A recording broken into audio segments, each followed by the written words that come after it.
So recently I was watching some random shit on YouTube and, well, I was bestunned by an advert. For the first time in my life, I actually decided to click on a link that an advert took me to, and I discovered this amazing and beautiful game. Starborne. I think I'm saying that right. Starborne. Let's start again. Starborne. Yes, Starborne. What an amazing Starborne experience. The game... Stop. Leave.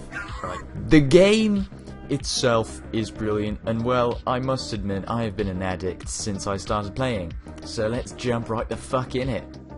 Starborne is a huge online multiplayer MMO game, an action-packed strategy game in which you try to rule the galaxy, or you know, most likely just trying to stay alive. The whole idea revolves around trying to expand your influence and grow your empire. The playing field to do so is enormous, and I mean seriously, just look how much area there is. In addition to this, a single game can last up to 6 months. And trust me, once you start playing, 6 months is going to feel like nothing.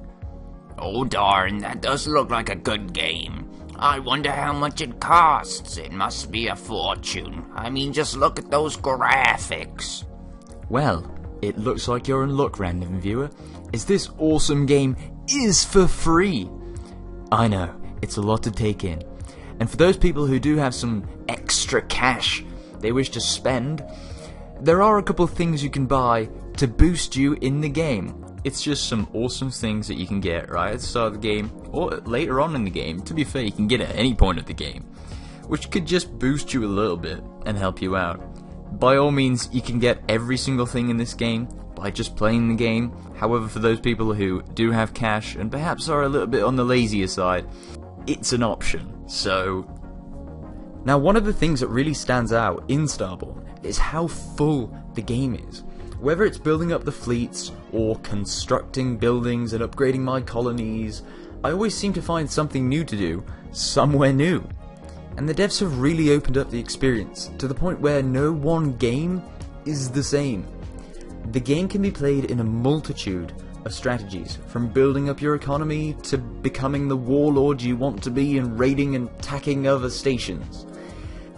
To me, it really just feels like the possibilities are endless and that anybody could do anything. Now, one other feature that I absolutely love about Starborne, right, is the political alliances you can build.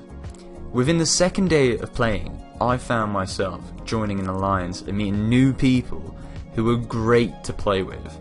And of course, what better way could you get in touch with people from the game if not through Discord, which of course the link will be down in the description alongside with a link to this main site over here. This site has everything you need to know about the game and getting in, and a little bit more detail than I'm going to go through right here.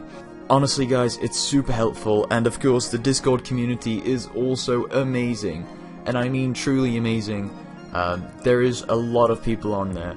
On this particular server that I'm on, currently there's over 5,000 people. Now, you could join straight away, and I highly recommend you joining and checking this for yourself. Starborne, Sovereign Space, great and fantastic game. And I know at this point I probably sound like some sort of salesman, or overvoiced Pete who's trying to sell you some random shit, and then ask you for your credit card details at the end. However, that's not the case. This game is just so good. I couldn't resist but make a video, and after realizing that the content on YouTube for Starborne is kinda dry, I decided to go ahead and make this very piece.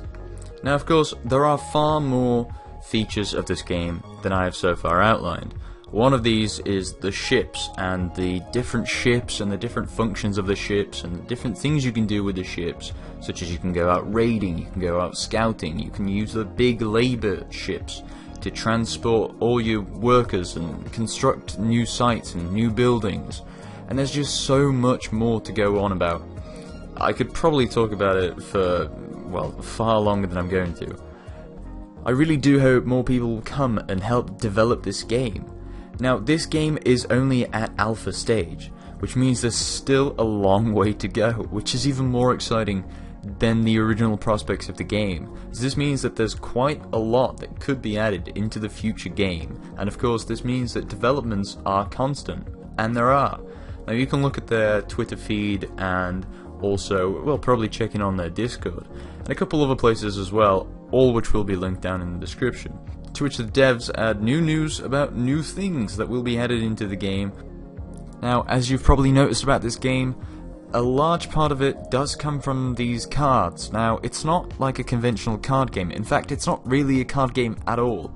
These are simply policies and things that you can add, which really help to structure your sort of tactic and how you're going to use everything. You can use them for trading resources, for adding more labor to your work, and a lot of different things which I'm sure you'll explore by yourself by playing the game. And of course there's means to craft them, and of course there's different tiers of these cards, low tiers, high tiers, cool cards that can explode things, and cards that can not do that and do other things. Nevertheless, it is a fun and interesting mechanic to have in the game, and I do think that in this particular type of game, it certainly works. Anywhere else, I wouldn't be too sure about it. However, here, the way that it is done, I think it's done perfectly. Now, one of the drawbacks of the game is the fact that the game is played in real time, which means that certain actions, well, all actions, take a certain amount of time to be completed. Now, this does have certain issues with the fact that you may have to wait 2 hours before your fleet is finished, or even up to 10 hours depending on how large your fleet is, and you're gonna have to wait for those buildings and everything else to complete. However, the game developers have placed in certain cards which can actually speed this process up. Now, to my surprise, these cards are extremely common, and you will pick them up as you play along with the game anyway. And so if there's a big structure that you're waiting for to be finished, you can simply skip the first 60 minutes of it, and that only leaves you with 5. However, if you do find yourself to be in a large queue, there's nothing wrong with clicking off and going somewhere else. And that's just what I do when waiting for my resources. I simply click off, go into a different website, and have some fun.